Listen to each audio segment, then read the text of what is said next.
आज त्यागी जुर्म की दुनिया को छोड़कर पुलिस का इन्फॉर्मर बनने जा रहा है। शिबानी के प्यार ने उससे इतना बदल दिया है कि आज वो पुलिस की मदद करने को तैयार है।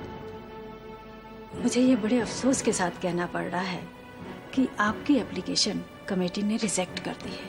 रिजेक्ट? अब तुम्हें फिक्र करने की कोई जरूरत नहीं है, तुम्हारी बच्ची बिल्कुल ठीक हो जाएगी। अरे ये क्या कर रहे हो जरा, ये क्या कर रहे हो तुम? दौलत के सामने अपने घुटने टेकना बंद करो। उन्हें एतराज किस बात पे है? एतराज उन्हें है महेंद्र मल्होत्रा की बदनामियों पर। वो समझते हैं कि मैं किसी बच्चे को एक स्टेबल जिंदगी नहीं दे पाऊंगा। करण में तो खूबियां बहुत है। He is mature, understanding. उसके साथ वक्त गुजारना मुझे बहुत अच्छा लगता है। उसके साथ वक्त कब गुजर जाता है मुझे पता ही नहीं चलता। मेरी वजह से इस घर में जितना खाना वेस्ट होता है उससे कितने गरीबों का पेट भर सकते हैं। देखो गौन काका, मैं चाहता हूं कि अपने सारी फिजूल खर्चियों पर मैं अंकुश लगाऊं और उसी की वजह से मुझे आपकी मदद की जरूरत है। आप जितना हो सके किचन का खर्चा कम कीजिए, बचत कीजिए।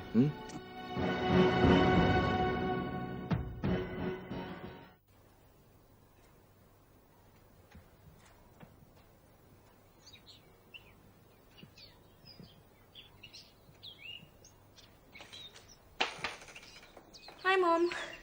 हाय बेटा।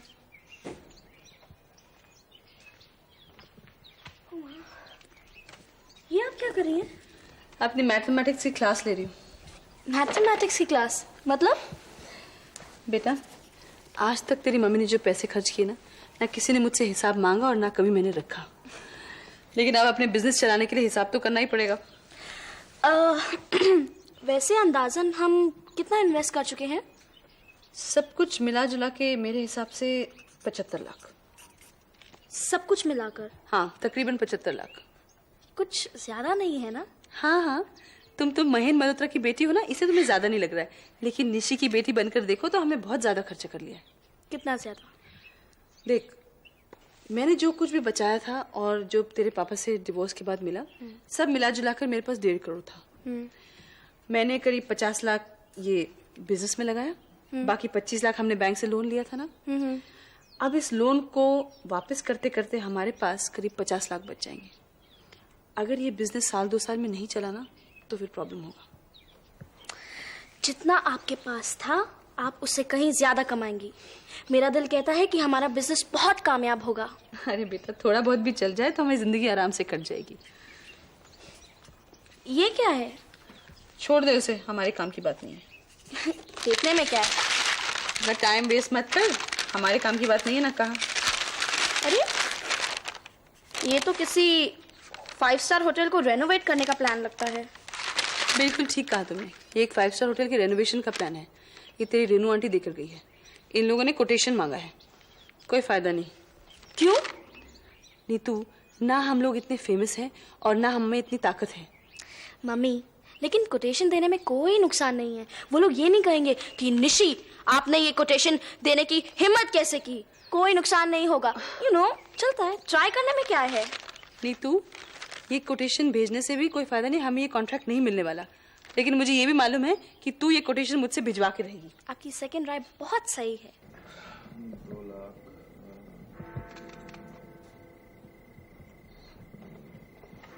मुनीम जी, ये कौन सा बही खाता लेकर बैठे हैं आप? अपने गुनाहों का बही खाता। हिसाब कुछ ज्यादा ही लंबा चौड़ा लग रहा है। लेकिन मैंने आज तक तुझे कोई गुनाह करते नहीं देखा। ये कैसे मुमकिन है? यार अभिजीत, मेरे अलमारी में कुछ 7 लाख रुपए के सूट लटक रहे। उनमें से आधे से ज्यादा ऐसे हैं जिन्हें मैंने जिंदगी में कभी पहना ही नहीं। यार अब तू ही बता, ये गुनाह नहीं तो और क्या है? गुनाह? इसमें कौन सा गुनाह है? तू समझता क्यों नहीं यार? अब देख, अपने कपड़ों पर 7 लाख उड़ाने के बजाय अगर मैंने इसमें से थोड़ा पैसा भी किसी जरूरतमंद को दे दिया होता तो किसी का नंगापन ढक जाता है यार। ऋषभ, तू कुछ ज्यादा ही सीरियस हो रहा है यार। बात है ही सीरियस।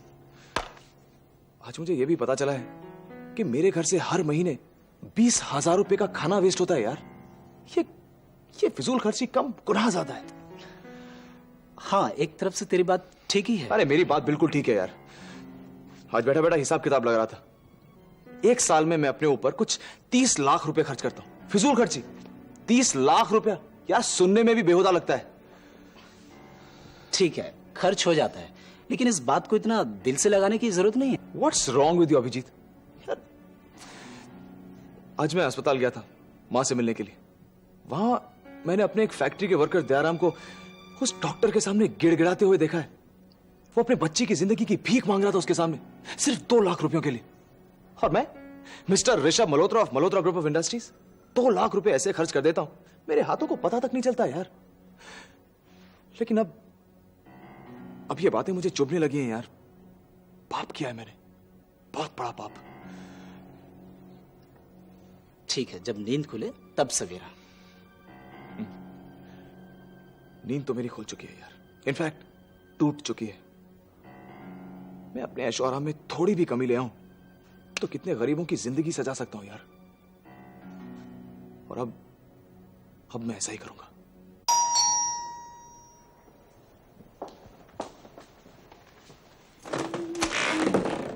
एक रात हाय। अब अगर मैं तुमसे पूछूंगी कि क्या काम है तो तुम कहोगे क्यों बिना काम के मैं आता जाता नहीं, तो मैं कोई सवाल नहीं करूंगी। आओ। मेधा, मैं आज काम को वजह बनाकर यहाँ आया हूँ। देखो, काम की बात तुमने छेड़ी है। बताओ क्या काम है। तुम काफी दिन से यूनियन ऑफिस नहीं आई, तो तुम मुझसे मिलने चले आए। तुम्हारे लीगल रिकॉर्ड्स के लिए डॉक्यूमेंट्स की कॉपीज रखी थी, उन्हें देने चला है।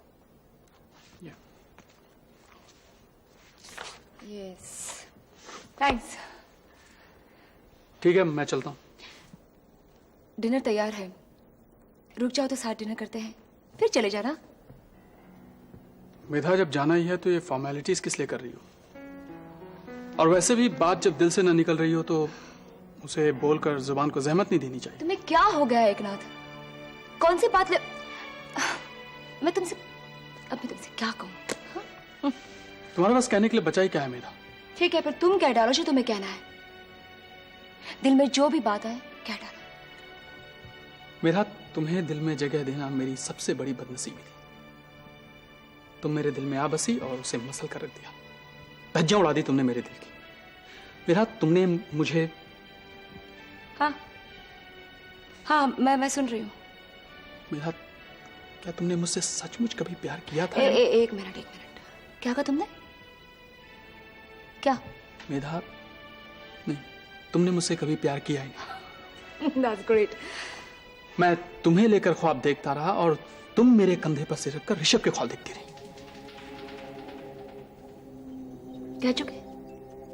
कह चुके तुम्हें जो कुछ भी कहना था। तुम्हारा और तुम्हारे उस दोस्त सुनील वर्मा का जो भी ख्याल है वो 100% सही है कि मैं ऋषभ मल्होत्रा से प्यार करती थी, करती हूँ और करती रहूंगी। लेकिन मेधा, एकनाथ, अब तुम सुनोगे। तुम्हें मुझ पर जो भी इल्जाम लगाना है लगाओ। तुम्हारे उस दोस्त को मेरे सर पर जो भी आरोप थोपना है थोपे। I love Rishabh Malhotra, right? Is that clear to you? Fine, अब तुम चले जाओ, मुझे तुमसे कुछ नहीं सुनना है और मुझे कुछ कहना भी नहीं है। प्लीज अब जाइए।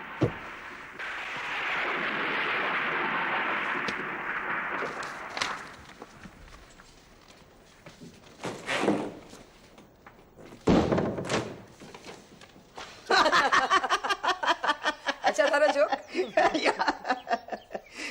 रंजना देवी, अगर आप मुझे यूं ही जोक सुनाती रही ना, मैं तो ऑपरेशन करते वक्त भी यूं ही हंसता रहूंगा।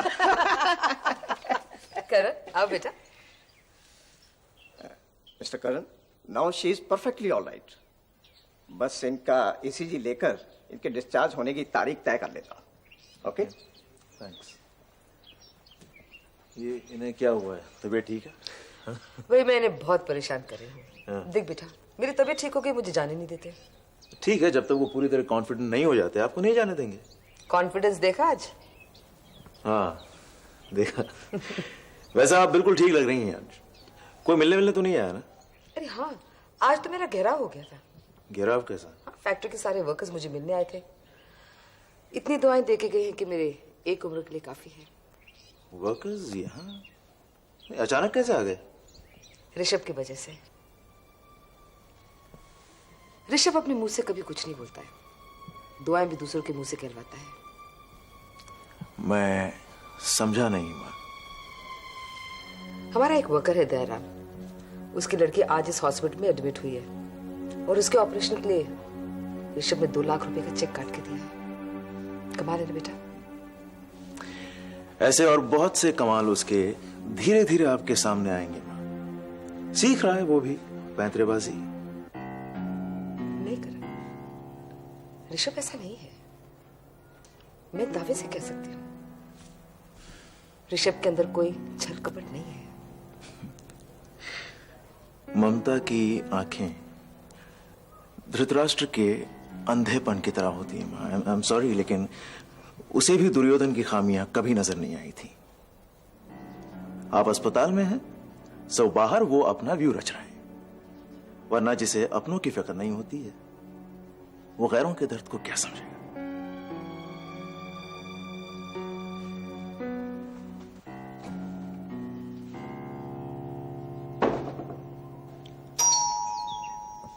कम इन। आओ आओ एकनाथ, मैं तुम्हारा इंतजार कर रहा था। कम इन, चाय? नहीं शुक्रिया। बैठो। मिस्टर ऋषभ, मैं रास्ते में आते हुए सोचा था कि आखिर मुझसे आपको क्या काम हो सकता है। क्यों, मुझसे मिलना अच्छा नहीं लगता तुम्हें? पसंद नहीं है? नहीं, ऐसी बात नहीं है। आखिर ऐसा हो सकता है क्या? आखिर ऐसा हो तो सकता है, क्योंकि मुझे नापसंद करने की एक वजह है तुम्हारे पास। मिस्टर ऋषभ, मैं जिन्हें नापसंद करता हूं उनसे मुलाकात अपने ऊपर थोपता नहीं, और आप यकीन कीजिए मुझे आपसे कोई शिकायत नहीं। और मुझे तुम पर पूरा यकीन है, तभी तो आज मैंने तुम्हें यहां बुलाया है। तुमसे कुछ खास सवाल पूछना चाहता हूं, और मैं जानता हूं तुम मुझसे झूठ नहीं बोलोगे। मिस्टर ऋषभ, अगर आपने मुझे यहाँ मेधा के मुतालिक बात करने के लिए बुलाया है तो आप यकीन कीजिए कि मैं कुछ नहीं बोलूंगा। नहीं एकनाथ, मैंने मेधा के मुतालिक बात करने के लिए तुम्हें यहां नहीं बुलाया। भाई, मल्होत्रा इंडस्ट्रीज के बारे में कुछ जानकारी चाहता हूं, दैट्स ऑल।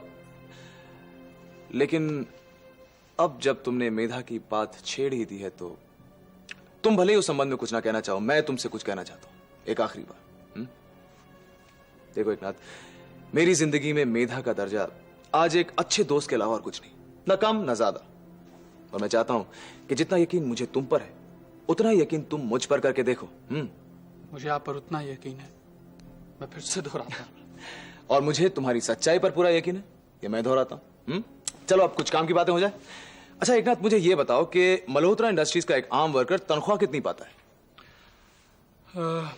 करीब 3,000 रुपए वो महीने में घर ले जाता है। क्या? एक पूरे महीने में सिर्फ 3,000 रुपए? हाँ, सिर्फ 100 रुपए कमा पाता है दिन में। 100 रुपए बस? लेकिन तनख्वाह के अलावा हम उन्हें बोनस भी देते हैं, और बोनस के साथ साथ और भी सहूलियतें मिलती होंगी। मिस्टर ऋषभ, आप बुरा न माने, लेकिन एक मिनट देखो एकनाथ, आज तुम वैसी ही बातें करो जो मुझे बुरी लगे। देखो, अगर मैं चाहता तो ये सारे आंकड़े मैं कंपनी सेक्रेटरी से ले सकता था, लेकिन मैंने ऐसा नहीं किया। मैंने तुम्हें यहां बुलाया है क्योंकि मैं हकीकत जानना चाहता हूं, चाहे वो हकीकत कितनी भी कड़वी क्यों ना हो। ठीक है मिस्टर ऋषभ, कहने के लिए तो मल्होत्रा इंडस्ट्रीज अपने मजदूरों को इलाज और दवा दारू की सुविधाएं देती है, लेकिन ये सिर्फ कहने के लिए, क्योंकि असलियत में न तो अच्छे डॉक्टर्स हैं और न ही अच्छी दवाइयां उन्हें मिलती हैं। अगर उन्हें अपना इलाज करवाना होता है तो उन्हें बाहर से करवाना पड़ता है। लेकिन मेरी समझ में ये नहीं आ रहा कि 3,000 महीने पाने वाला मजदूर बाहर जाकर अपना इलाज करवा कैसे सकता है? How can you afford it? उन्हें अपने जेवरात बेचने पड़ते हैं या फिर मल्होत्रा इंडस्ट्रीज से कर्ज लेना पड़ता है। अब तक करीब 65% मजदूर मल्होत्रा इंडस्ट्रीज के कर्ज से दबे हुए हैं, यानी 3,000 रुपए में से उन्हें पहले अपने कर्ज की किश्त अदा करनी पड़ती है।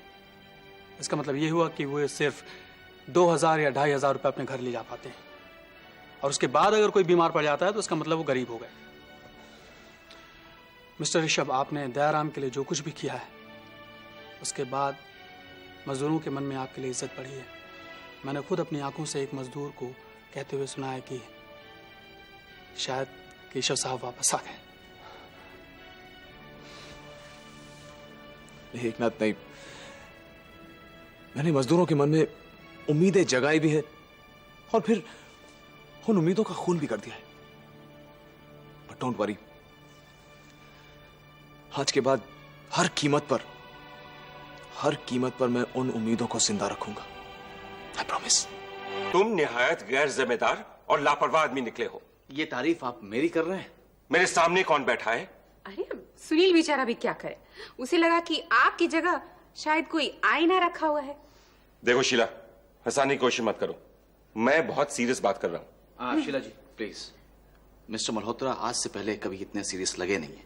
बस गड़बड़ सिर्फ इतनी हो गई है कि जिससे वो सीरियसली बात कर रहे हैं उसे उन्होंने पहचाना नहीं है। मिस्टर मल्होत्रा, मैं सुनील वर्मा, जिसे आप निहायत ही जिम्मेदार और रिस्पॉन्सिबल आदमी मानते हैं। यार तुम लोग कभी भी मुझे सीरियस बात करने ही नहीं देते हो। क्या पापा, आपने भी इतनी जल्दी हथियार डाल दिए। इतनी सीरियसली शुरुआत की थी और सब पानी में। लेकिन बेटे, कभी कभी ऐसा भी होता है कि किसी सीरियस बात को अगर आप अनसीरियसली कहो तो उसका असर ज्यादा होता है। क्यों डार्लिंग? मैं क्या बोलूं, मेरे ख्याल से तो जिसे सीरियसली बात करनी आती ही नहीं उसके लिए फलसफा बिल्कुल ठीक है। अच्छा, मैं जा रही हूँ लंच तैयार करने, और तुम दोनों बिना खाना खाए नहीं जा सकते। आंटी, जब से हम घर में आए ये पहली सीरियस बात हुई। हाँ भी सुनील, देखो बेटे, ये बात सही नहीं है। तुम दोनों को अब शादी कर लेनी चाहिए। मेरी तो समझ में नहीं आ रहा कि देर किस बात की है। सर, मैं कुछ जरूरी के केसेस निपटा लूं, फिर शादी की तैयारी में लग जाऊंगा। अच्छा, इसका मतलब तो ये हुआ कि शादी के बाद तुम गैर जरूरी केसेस ही करोगे। देखो बेटे, अगर तुम फुर्सत का इतना ज्यादा इंतजार करोगे तब तक तो बूढ़े हो जाओगे। और सुनील को फिर भी कोई फर्क नहीं पड़ेगा। लेकिन बेटे, हमारे खानदान में लड़कियों की शादी जवानी में होती है। पापा, अगर ऐसा है तो जरा लड़की की बाप होने वाला जोर तो आवाज में लाइए। जोर से। सुनील जी, अगर तुम्हारे पास वक्त नहीं है तो मुगले आजम खुद शादी की तैयारी करें। दोबारा शादी? पर आपने तो अभी भी शादी की है ना। शीला जी देखिए, ये मुगले आजम दोबारा शादी करने की तैयारी कर रहे हैं। सुनील प्लीज, ये तुम्हारी शादी की बात कर रहे हैं। पर बात तो तुम्हारी शादी ही शुरू हुई थी ना। मैं तुम दोनों की शादी की बात कर रहा हूं भाई। सुनील प्लीज, अब सीरियस हो जाओ। शादी के बाद मैं अपने आप ही सीरियस हो जाऊंगा, देख नहीं रही हो? आप दोनों शादी से पहले अपने पापा पर एक इनायत करेंगे? बोलिए। शादी की तारीख और टाइम कार्ड पर देखकर दूल्हे के लिबास में वहां तशरीफ ले आइएगा please. Thank you very much sir, thank you very much. काश कि पूरी दुनिया के दुल्हों को आपके जैसा फादर इन लॉ मिले। कमाल हो गया। फिर लड़की चाहे जैसी हो चलेगी। नहीं पापा, मैं चाहती हूँ कि शादी की सारी तैयारियां हम दो करें। लेकिन ऋतु। पापा प्लीज, छोटी सी छोटी अरेंजमेंट भी सुनील और मैं मिलकर करेंगे। बेटे वो बिजी है। पापा वो बिजी तो जिंदगी भर रहेगा। ओके, एक फैसला कर लेते हैं। तुम दोनों 2 हफ्ते के अंदर अंदर शादी की तारीख तय कर लो, वरना मैं खुद तय करके कार्ड छाप दूंगा। ये हुई ना बात। आपने ये बात सीरियसली कही है ना? डार्लिंग, सीरियसली नहीं, बहुत ज्यादा सीरियसली कही है। बिल्कुल सही बात है। फिर खाना खाते हैं ना? खाना तो आप यहाँ क्या कर रहे हैं? आप किचन में आइए ना।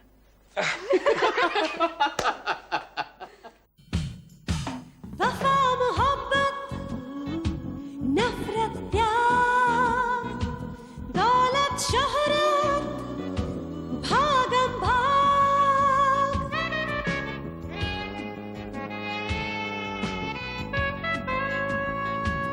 अंधा कुआं जहरीले नाग अपना सुर बेगाना राग एक हाथ में तस्बीह माला